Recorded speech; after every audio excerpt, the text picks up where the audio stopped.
Today we have a somewhat complicated word that I'd like to expand on a little bit because there's always a lot of fuss about it.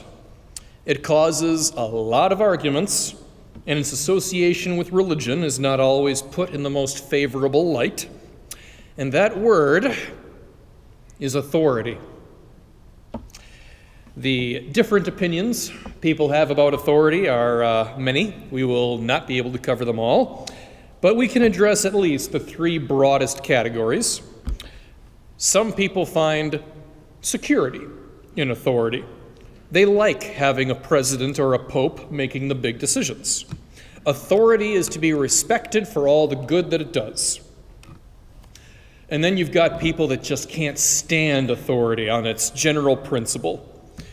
The idealistic ones are uncomfortable with the idea of one person having power over another, no matter how justified the reason.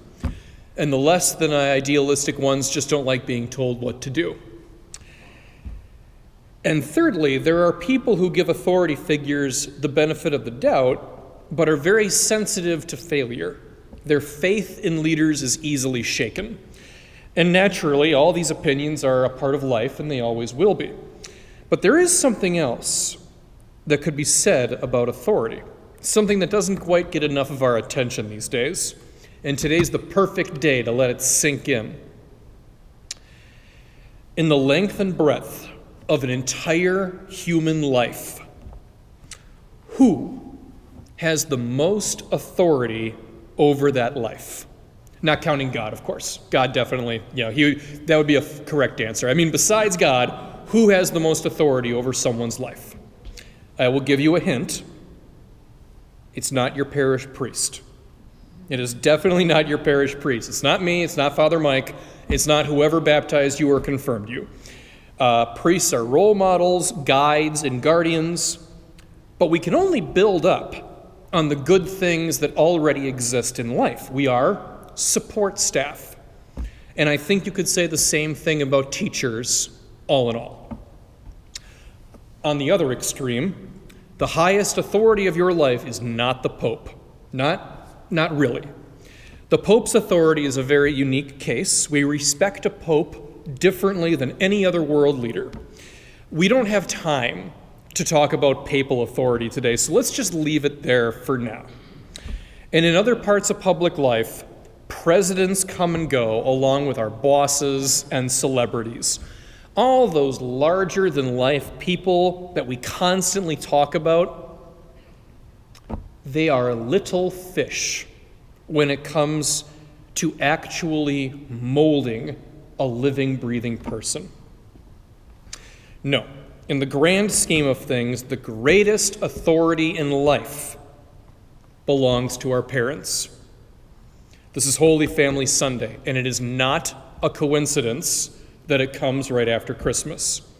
There is holiness in family life. Holiness enters our lives in a variety of ways, of course, but the family is the number one way in terms of certainty and reliability. And that is an honor that comes with a great deal of authority. Real authority. It's authority that has nothing to do with military might or the threat of excommunication or any other way that authority figures seek to wield their control over people. You know what? That's not real authority. Jesus didn't need any of that. Real authority in action is very simple to hear and very difficult to argue with or ignore. And it sounds like this. I can't do that. My mom would kill me. I have not heard a counter-argument to that in my entire life. Parents, do you have any clue? Do you have any idea how many stupid decisions you have prevented your kids from making just by being parents? I can practically guarantee that the number is higher than you think at first, because there are a lot of stupid decisions your kids almost made that they don't tell you about because they're too embarrassed that they came that close. But in all likelihood, you were the tiebreaker. You are, and you have always been, the moral compass of your kids. Or perhaps more accurately, you have been their moral North Star. No matter how lost you get, you can count on that one reference point to get you out. I don't know, Frank. You make some good points. If my dad was here, he'd tell us that we were not investing our money wisely. Family matters. Parents matter. Spouses matter. And that has always been true. We hear about it in Sirach, our first reading. God sets a father in honor over his children. A mother's authority he confirms over her sons. Whoever honors his father atones for sins. He stores up riches who honors his mother. Kindness to a father will not be forgotten. That is the plain-spoken truth of the Bible. Who is going to argue with that? Holiness grows when families function well. When father and daughter, mother and son live in peace and honor with one another, there is nothing that can divide them. There is nothing that can conquer a holy family, whether it's 10 people or 2. The people who have turned away from this truth about the importance of family, they suffer deeply for it. They suffer as surely as the people that effectively have no family to guide them in the first place. And that's sad. Whether or not they're the ones to blame, it's still sad. Because it's a step away from holiness. And I cannot abide by that. And we just have to have hope for these people. For the people that do not have a holy family in their life.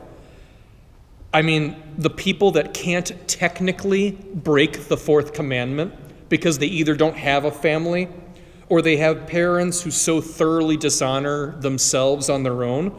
For them, we can hope, we can pray for them, and we can help them make a family of their own when the time is right, from scratch, if need be. And that's probably a very unique challenge, to be a good parent if you never had one yourself. But that absolutely can be done. It can be done because a family is holy, and the Holy Spirit will be with anyone who strives towards such a goal. So this Sunday, Holy Family Sunday, we are offered the chance to praise Joseph, Mary, and Jesus for their family's grace, and we also relish in our families, and we redouble our efforts to be a good part of our own family.